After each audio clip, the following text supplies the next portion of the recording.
Guys, so finally ഇതാണ് എൻ്റെ പെരുന്നാൾ വ്ളോഗ്. എനിക്കത് അന്ന് അപ്ലോഡ് ചെയ്യാൻ പറ്റിയില്ല കേട്ടോ. But better late than never, right? അന്ന് രാവിലെ ഞാൻ നേരത്തെ എഴുന്നേറ്റ് ഫുൾ എക്സൈറ്റ്മെൻറ്റിൽ റെഡിയായി. എന്നിട്ട് പെരുന്നാൾ നമസ്കാരത്തിനായിട്ട് പുത്തരികണ്ട മൈതാനത്തിലേക്ക് പോയി. റിലേറ്റീവ്സും കസിൻസും ഒക്കെ ഉണ്ടായിരുന്നു. അത് കഴിഞ്ഞ് വീട്ടിൽ വന്നു, നല്ല ഫുഡൊക്കെ കഴിച്ച് ഫുൾ ഓൺ സെലിബ്രേഷൻ മോഡായിരുന്നേ. പിന്നെ ഞങ്ങൾ കുറേ ഫോട്ടോസ് എടുത്തു. കുഞ്ഞു കുഞ്ഞ് ബേബീസ് വിരുന്നുകാരൊക്കെ എൻ്റെ വീട്ടിലുണ്ടായിരുന്നു. പക്ഷെ ഞാൻ കാത്തിരുന്നത് എന്താണെന്ന് വെച്ച് കഴിഞ്ഞാൽ ഈ ഉച്ചയ്ക്ക് ഈ മന്തി കഴിക്കാനാണ്. കഴിഞ്ഞ വർഷം വരെ ഞങ്ങളുടെ വീട്ടിൽ മോർണിംഗ് ആണ് ഹെവി ഫുഡ് കൊടുത്തോണ്ടല്ല ഞങ്ങൾക്ക് തിന്നാൻ തന്നുകൊണ്ടിരുന്നത്. ഇത്തവണ ഇച്ചിരി ലൈറ്റാക്കി എന്ന് ഉദ്ദേശിച്ചത് പത്തിരി, ഒറട്ടി, ചിക്കൻ, മട്ടൻ അതൊക്കെ കുറച്ച് കഴിച്ചു.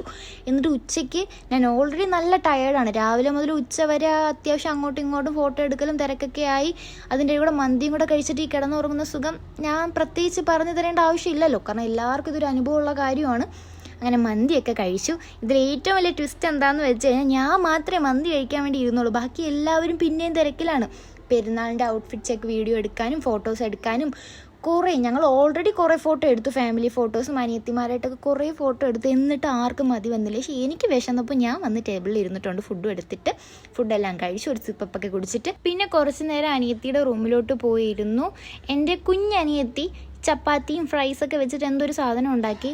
പിന്നെ വേറൊരാൾക്ക് എക്സാമാണ്, അതുകൊണ്ടാട്ടോ പഠിക്കുന്നത്. വൈകുന്നേരം ആയപ്പോൾ ഒരു കുഞ്ഞതിഥി ഞങ്ങളുടെ വീട്ടിൽ വന്നു. ഇതെൻ്റെ കസിൻ സിസ്റ്ററിൻ്റെ മോളാണ്. അവരുടെ കൂടെയൊക്കെ സ്പെൻഡ് ചെയ്തു. അവരും പോയി. അത് കഴിഞ്ഞ് നല്ല നൈറ്റായി, കിടന്നുറങ്ങേണ്ട ടൈമായി. എന്നിട്ട് ഞാൻ എൻ്റെ തീറ്റി നിർത്തിയിട്ടില്ല. ഐസ്ക്രീം കഴിച്ചു, വിരുന്നുകാർ കൊണ്ടുവന്ന സ്നാക്സൊക്കെ കഴിച്ചു, ഒരു മോമോസൊക്കെ കഴിച്ചു. അപ്പോൾ എൻ്റെ വീഡിയോസ് ആദ്യമായിട്ടാണ് കാണുന്നുണ്ടെങ്കിൽ ലൈക്കും ഷെയറും കമൻറ്റും സബ്സ്ക്രൈബും ചെയ്യാൻ മറക്കല്ലേ. അപ്പോൾ ടാറ്റാ, ബൈ.